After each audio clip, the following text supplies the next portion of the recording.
सरकारान पयलीं म्हटल्यार फाटल्या अधिवेशना वेळार दिल्ली आस्वासनां पुराय करपाक जाय आनी मागीरूच दुसरी आस्वासनां दिवपाक जाय अशें मत वेळीचो आमदार क्रूज सिल्वान उक्तायले। आमचे प्रश्न मांडटलो जाल्यार फकत 4 दीस पावनात। अधिवेशनाचो काळ सरकारान वाडोवंक जाय आशिल्लो अशें सिल्वा म्हणटा।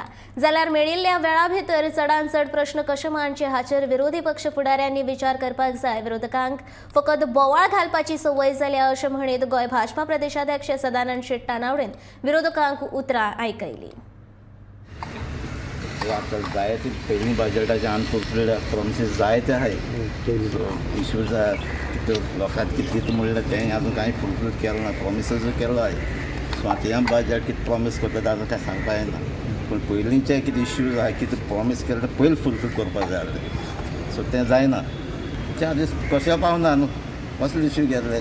मिनिस्टर आतां क्वेश्चन आवर मेळटा, तुका 1 आवर मेळटा, एकल्या उलोवपाक मेळटा, कॉलिंग एटेन्शन दोनूय मेळटा, कांयच उलोवपाक चान्सूच मेळपा ना। ऑपोजिशनाक कितें बोब मारपाची संवयच जाल्या सगळें, तेंच्यांनी ती बोवाळ मारच्या पेक्षा जो टायम मेळटा तितून मॅक्झिमम प्रश्न कितें तरी विचारूं जाय। बोवाळ घातले जाल्यार तातूंत कांय प्रश्न विचारपाक मेळचे ना आनी आन्सराय मेळची ना। त्यामुळे जे कितें आसा तें उलयता आनी पास जेन्ना बजेट करतले परत, कारण ही तर सगळीं करता, बजेट मांडटात पण पासींग जे आसा त्या वेळाचेर मॅक्झिमम टायम मेळटलो सगळ्यांक।